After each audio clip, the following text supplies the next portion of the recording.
Welcome. I'm so glad you're joining me.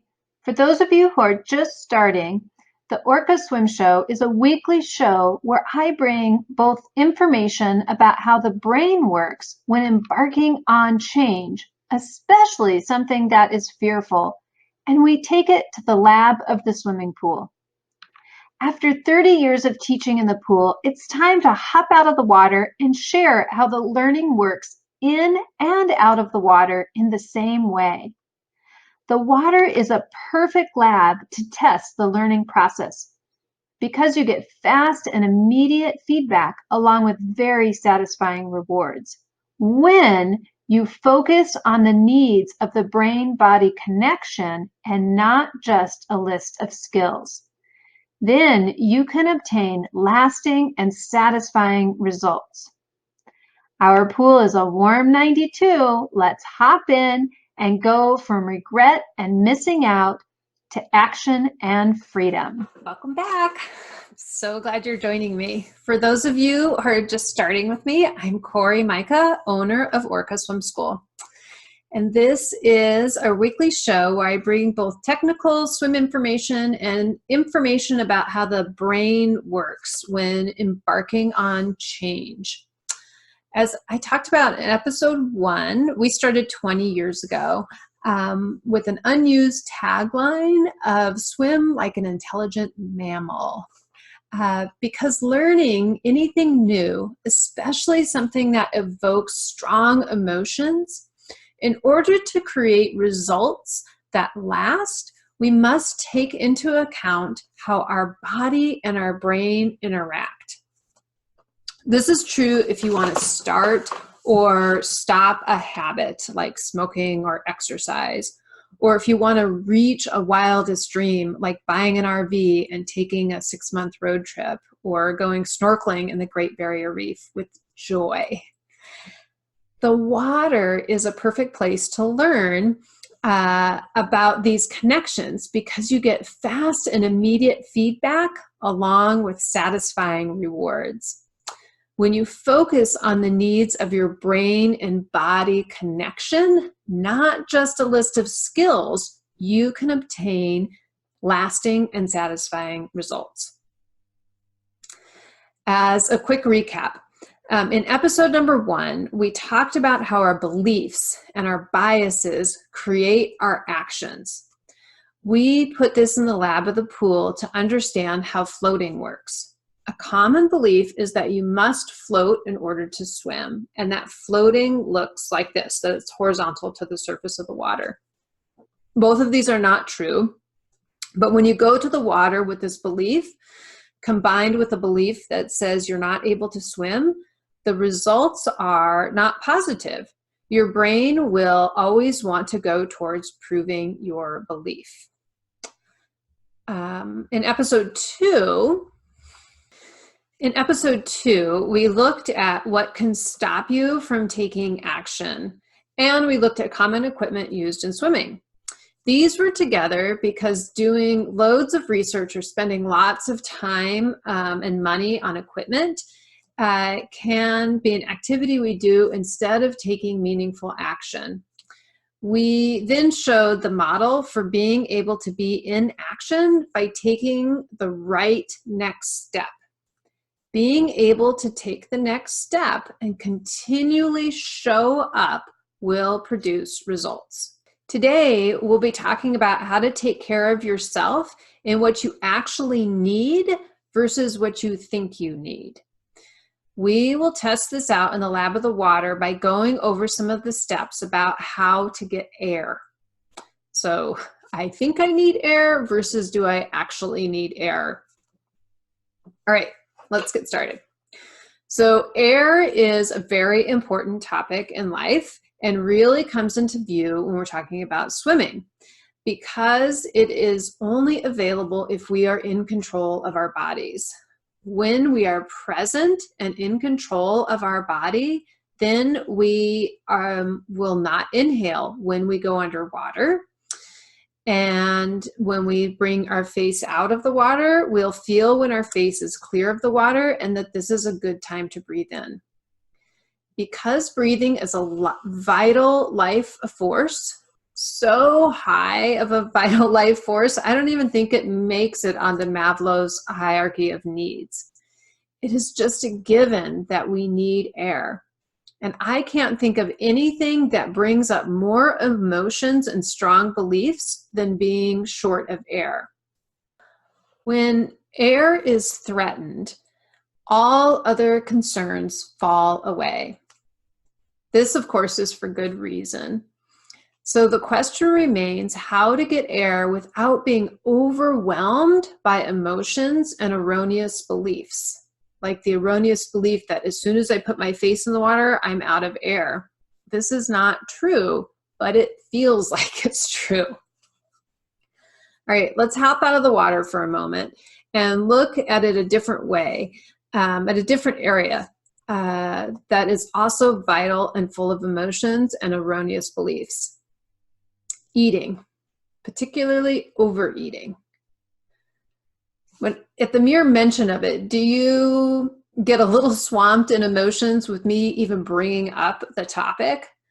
Oh man, is she going to start talking about dieting? And I don't want to think of something like that. I want to think of fun, interesting things like swimming and not the tired old subject of overeating. I already beat myself up today for eating that donut in the break room, blah, blah, blah. I know my mental committee can quickly run rampant, just bringing up the subject, and there isn't even any food around me. But stick with me here. This is not about making you feel bad, or it's just about creating some space. Eating food is a requirement for living. However, when we get a feeling or an urge to eat, this doesn't always mean that we need to eat. Like air, when we put our face in the water, we will eventually need air, but we don't need it right away.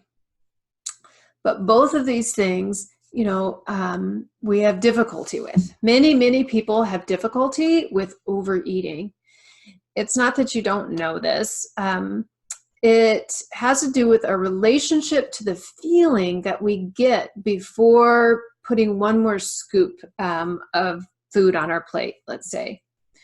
We have a choice of paths to take when the feeling of eating comes up. We can stop and be curious with openness. And this road can give us space to ask the real question, like, what does my body need right now? Do I need fuel? Or am I having a feeling that I want to use food to cover or distract from that feeling? Most of the time, the answer is the latter. And some of the time, yes, you actually do need to fuel up your body. In order to make a change in our eating, we have to slow down and feel what is happening before we eat. We have to feel what's happening before we get on this autopilot of just eating the potato chip. Same within the water. We have to get in touch and slow down. Am I just having a knee-jerk reaction that says I need air, or do I actually need air? This practice of slowing down and feeling before acting is the simplest way that I can say this. The practice of slowing down and feeling before acting is the simplest way to look at this. Now, there are other steps that are helpful in this process with food, but I'm not going to go into that here. The practice of slowing down and feeling before acting. This is the simplest way to put this concept. Now, there are other steps that are helpful in the process with food and with putting your face in the water. I'm not going to get into the food one here. I will show some more of the steps for your face, talking about breathing. But I simply would like to make the point that there's a moment before eating or taking your face back out of the water that we have a feeling that is created by a belief. Most often, it is a belief that has nothing to do with the vital life force of food for fuel or air for oxygen, breathing for oxygen. But rather, it is a belief that eating will take care of an unwanted emotion, like being bored or feeling alone or distracting from my life, or food will make me feel good. In the case of putting our face in the water, that the feeling of I need to get air distracts you from a past memory of not having air, or a concern that you don't know what you're doing, or not believing in yourself or feeling safe. Having this sensation of not having air, of needing to breathe right away, is a knee-jerk reaction and not necessarily about truth. Now, going to the lab of the pool is in some ways much easier than the lab of the kitchen, let's say, because the reaction times are faster and actually probably less loaded than it is around food. So let's break it down at the pool a little bit. What we see time and time again is that when someone is new to being underwater, there is a feeling or a vibration if you went in quickly. Just like reaching for the next potato chip comes without making a decision about your belief, it seemingly comes that way. In the case of the potato chip, the belief that if I eat one more chip mindlessly, then I'll feel better, or I'll avoid the negative vibration I'm having. In the water, the belief that I do not know how to get air, or I don't know what to do, or I'm out of oxygen, even though you've only been underwater for 3 seconds, is a way of avoiding the vibration or the feeling you have about putting your face in the water. So when you quickly put your face in the water, there is a feeling that is started with a belief that you do not have air and that you need breath, or some other underlying belief. When I did this before, I didn't know what to do, and I'm not going to know what to do now, something like that. When you slow down and get present to the feeling, you can start to notice that it is a thought and not reality. In reality, you don't need air right away.